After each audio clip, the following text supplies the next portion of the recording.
ایمان پلورونکي 14مه برخه.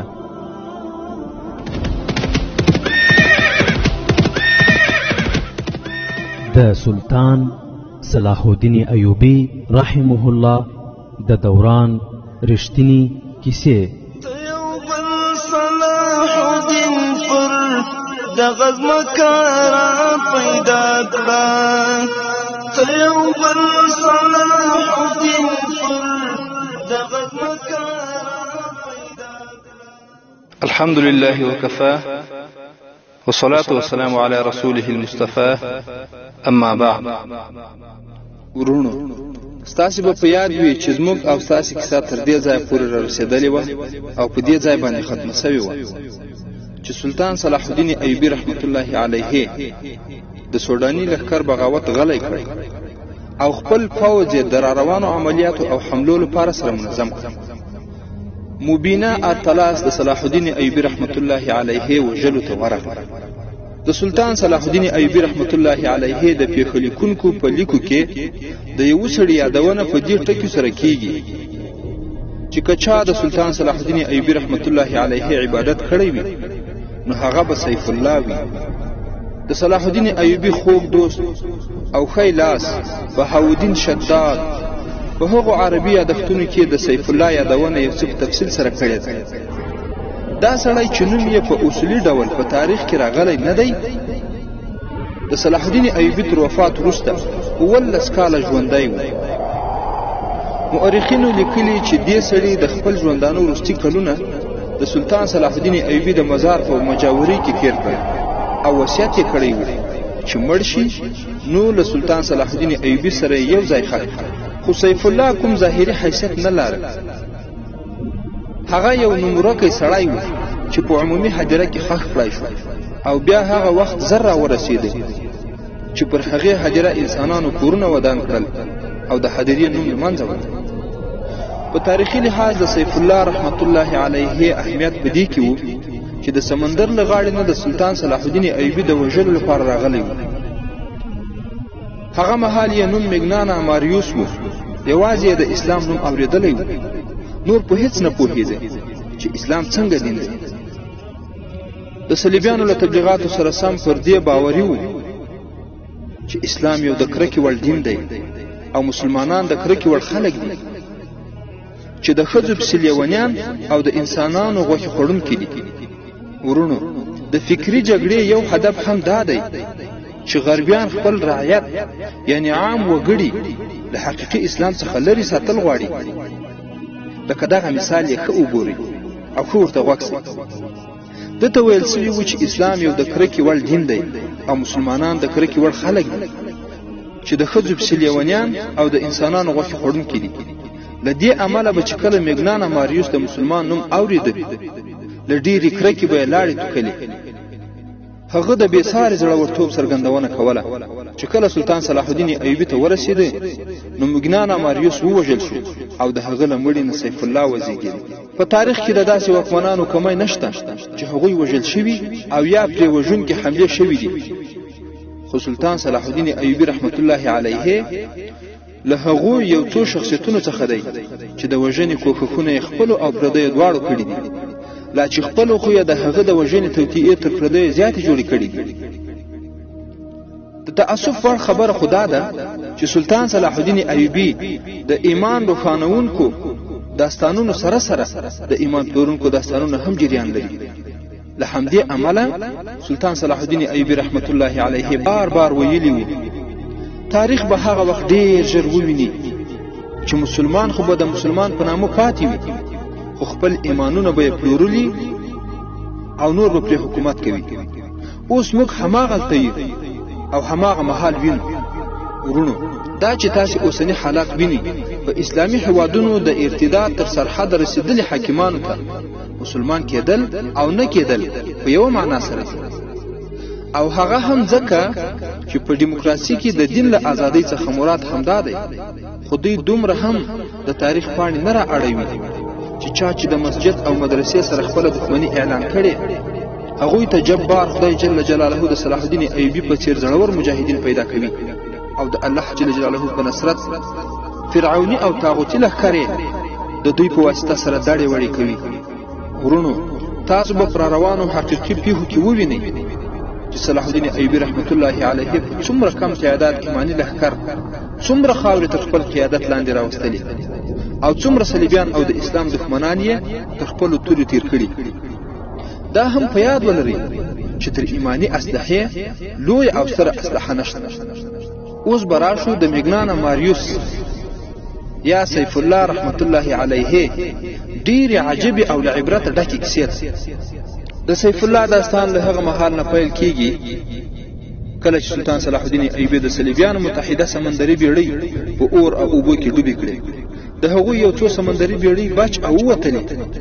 سلطان صلاح الدین ایوبی رحمت الله علیه له خپل فوج سره د سمندر په غاړه موجود او له سمندر نه ژوندي صلیبیان راوستل او نیولي. په هغوی کې 7 نجونې هم وې چې یادونه یې تاسې واورئ. په مصر کې د سلطان صلاح الدین ایوبی رحمت الله علیه سوداني لښکر بغاوت وکړ.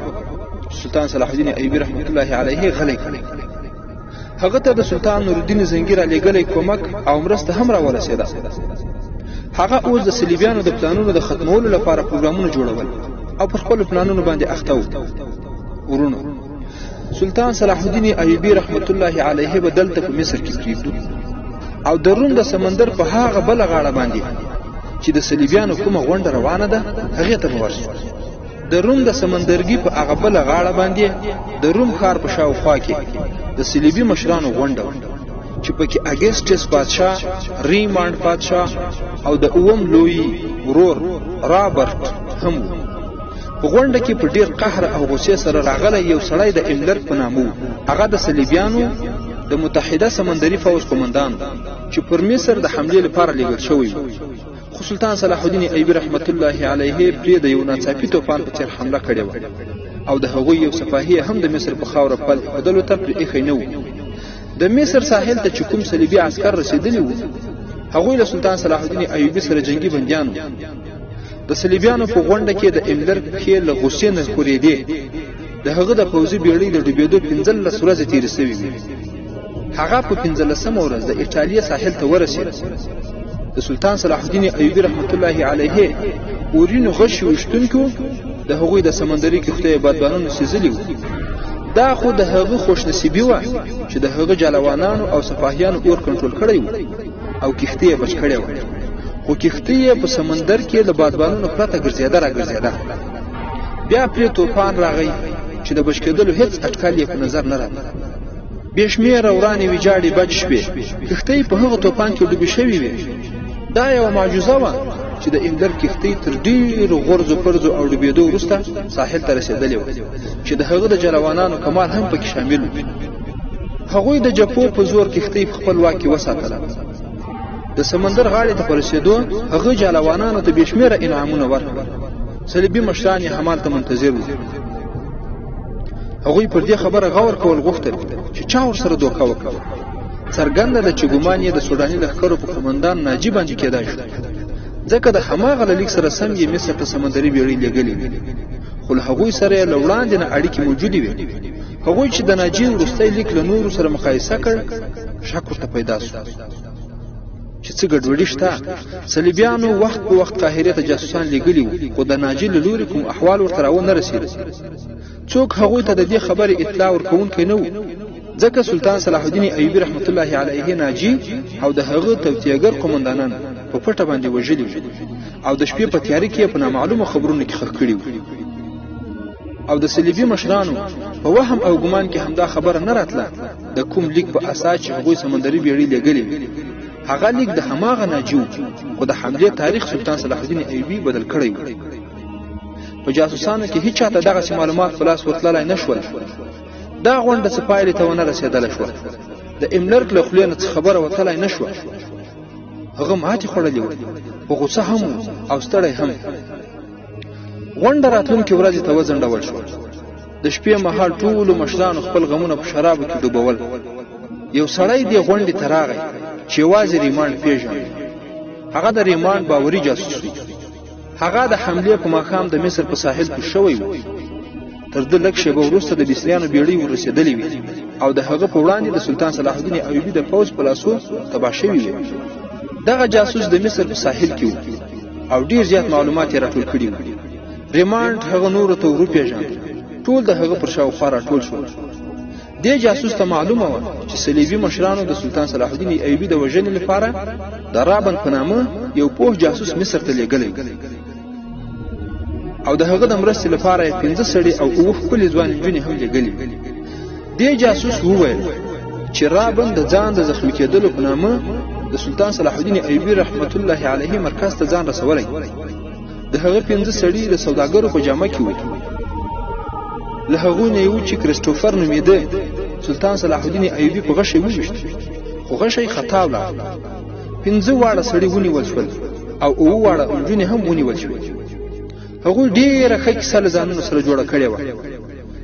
سلطان صلاح الدین ایوبي نجونو ته پناه ورکړه او 5 واړه سړي یې پرېښودل. خو د ایوبي ډېر پوه د اطلاعاتو مشر علي بن سفیان ناڅاپه راغی. هغه ټول یې ونیول او له 5 سړیو ځینې یې یو د نورو په مخ کې وواژه. په نورو یې اعتراف وکړ. ورونو دا خبرې جاسوس ریمانډ ته کوي او د ریمانډ ملګرو ته. جاسوس ورپسې وویل ما د خپل ځان په باب باندې سلطان صلاح الدین ایوبي ته وویل چې زه یو ډاکټر یم، ځکه راته سلطان صلاح الدین ایوبي د زخمیانو د مرهم او پټۍ دنده راکړې وه. همالته راته خبر راکړ شو چې سودانیانو بغاوت کړی و، خو غلی کړی شو او سوداني افسران او قومندانان صلاح الدین ایوبي نیولي دي. رابن 4 سړي او 6 نجونې له سلطان صلاح الدین ایوبي سره بندیان دي، خو لا تر اوسه د سمندر په غاړه دي. 9 منجلۍ چې تر ټولو هوښیاره وه بېدرکه ده. ورونو د هغې نوم مبینه ارتلاس دی. ورونو موبي خو مو له مخې لا په یاد ده. هغه فخر المصري چې په نشه کې نښتی و. د هغې نوم مبینه ارتلاس دی، خو موبي ورته ویل کېږي. سلطان صلاح الدین ایوبي هم په مرکز کې نشته او د هغه د اطلاعاتو مشر علي بن سفیان هم هلته نشته. زه ډېر په ګرانه ترې راوتلی یم. په ډېره زیاته کرایه راته یوه کښتۍ پیدا شوې وه. زه د دې خبر در رسولو لپاره راغلی یم چې رابن د هغه سړي او نجونې د مرګ له خطرې سره مخ دي. د سړیو په باب خو زیاته اندېښنه په کار نه ده، خو د نجونو راخلاصول ضروري دي. تاسې پوهیږئ ټولې ځوانې او چاڼ شوي ښکلې دي. مسلمانانو به چې هغوی په کوم حال کړي وي د هغې تصور تاسې کولی شئ. اګسټس بادشاه وویل موږ باید قرباني ورکړو. خو بیرته یې په مقابل کې ریمانډ وویل که ماته په یقیني ډول وویل شي چې نجونې به ووژل شي نو زه دې قرباني ته تیار یم. خو داسې به ونه شي. مسلمانان به له هغوی سره د وحشیانو په څېر رویه کوي. نجونې به پر موږ باندې لعنت وایي. زه باید د هغوی د خلاصون کوښښ وکړم. رابرټ وویل دا هم کېدای شي چې مسلمانان له هغوی سره ښه رویه وکړي او زموږ په خلاف یې د جاسوسۍ لپاره وکاروي. په هر حال دا زموږ مسؤلیت دی چې هغوی له زندان نه راخلاص کړو. زه د دې کار لپاره د خپلې نیمایي خزانې لګولو ته تیار یم. دا نجونې یوازې د دې امله ارزښتناکې نه دي چې نجونې دي. جاسوس وویل هغوی په اصل کې روزل شوي دي. د داسې خطرناک کار لپاره دغسې نجونې له کومه کېږي؟ تاسې دغسې ځوان نجونې د داسې خطرناک کار لپاره تیارولی نه شئ چې هغوی د دښمن ته ورشي او خپل ځانونه دې ورته وسپاري. د دښمنانو د عیاشۍ وسیلې دي شي او جاسوسي او رنګکاري دي وکړي. په دې کار خو پت او عزت تر هر څه لومبی ځارول کېږي او دا خطره خو هر مهال موجوده ده چې څنګه دښمن ته څرګنده شي چې دا نجلۍ جاسوسه ده نو بیا به ورته تکلیفونه ورکول کېږي او بالاخره به وژل کېږي. دغه نجونې موږ په ډېر لګښت لاسته راوستې وې، بیا مو وروزلې او بیا مو ورته په ډېر تکلیف سره د مصریانو او عربو ژبې ور زده کړې. په یوه ځل د 9 روزل شوي نجونو ضایع کول ښه کار نه دی. وروسته ورپسې اګسټس وپوښتل آیا ته په باوري توګه ویلی شې چې نجونې د ایوبي له جنګي مرکز نه رایستل کېدای شي؟ جاسوس وویل هو صاحب، رایستل کېدای شي، خو د دې لپاره ډېر زړور او ازمیل شوي سړیو ته اړتیا ده. خو دا هم کېدای شي چې هغوی د 2-3 ورځو پورې رابند د هغه 4 سړي او نجونې قاهرې ته یوسي. بیا به له هغه ځایه راویستل ګران کار وي. که موږ وخت ضایع نه کړو نو په هماغه جنګي مرکز کې به یې ومومو. تاسې ما ته 20 سړي راکړئ، زه به د هغوی لارښوونه وکړم. خو سړی باید داسې وي چې په ځان باندې لوبې کول ورته اسانه وي. املر په درانه غږ وویل موږ باید په هر قیمت چې وي دغه نجونې راولو. په هغه چې د روم په سمندرګي کې څه تیر شوي وو هغه یې بدلې اخیستلو ته لیونی دی. هغه د صلیبیانو د متحده بیړۍ او په هغې کې د سپاره لښکر د قومندان په حیث په دې هیله تللی وو چې د مصر د صوبې صحرا به د هغه په سر باندې تړل کېږي. خو سلطان صلاح الدین ایوبي هغوی د مصر د ساحل ورسېدلو ته هم پرېنښودل. هغه خو له سوځېدونکي سمندري کښتۍ نه ژوندی راووت، خو بیا سمندري طوفان راګیر کړ. اوس چې خبرې کولې نو په دغه حالت کې هم شونډې او پښې رپېدې او زیاتره به چې خبرې کولې میز به یې په سوکانو واهه یا به یې خپل ورونه په څپېړو وهل او د خپلو احساساتو څرګنداوی به یې کاوه. هغه وویل زه نجونې هم راولم او سلطان صلاح الدین ایوبي هم وژنم. زه به هغه نجونې د مسلمانانو د سلطنت د جنډو ایستلو لپاره وکاروم. املر پادشاه ته وویل زه په اخلاص سره ستا خبره تاییدوم. ریمانډ وویل موږ به دومره په اسانۍ سره روزل شوي نجونې ضایع نه کړو. تاسې ټولو ته څرګنده ده چې د شام په حرم سرایونو کې مو څومره نجونې داخل کړي دي. څومره مسلمانان والیان او امیران د هغو نجونو په لاس کې لوبیږي. همداسې نجونو په بغداد کې بې شمېره وګړي ووژل، هغه چې د صلیب پر خلاف شعارونه ورکول. د مسلمانانو خلافت موږ د شرابو او نجونو په وسیله باندې په درې برخو ویشلی دی.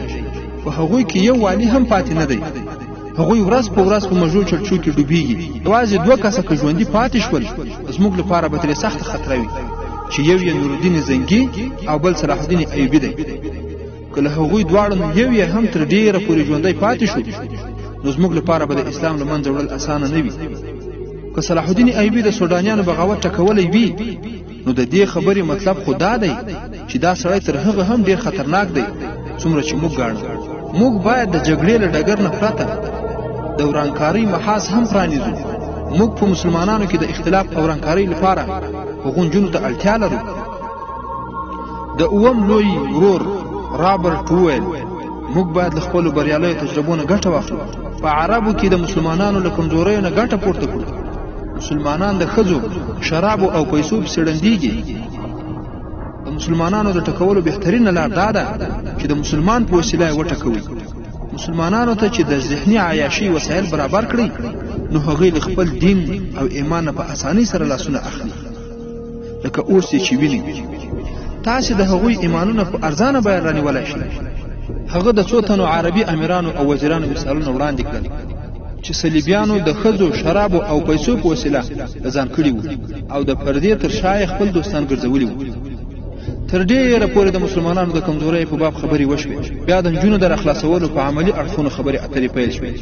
په اخر کې پرېکړه وشوه چې 20 کسه ډېر زړور سړي دي د دې کار لپاره ولېږل شي او تر سبا ماښام پورې دې تلو ته تیار شي. په همدې وخت کې 4-5 کسه قومندانان راوغوښتل شول. هغوی ته اصلي هدف او کار وویل شو چې 20 کسه دې وټاکي. قومندانانو د دغه کار د خطرو په باب لوی بحث وکړ. یو قومندان وویل د 14مې برخې پای.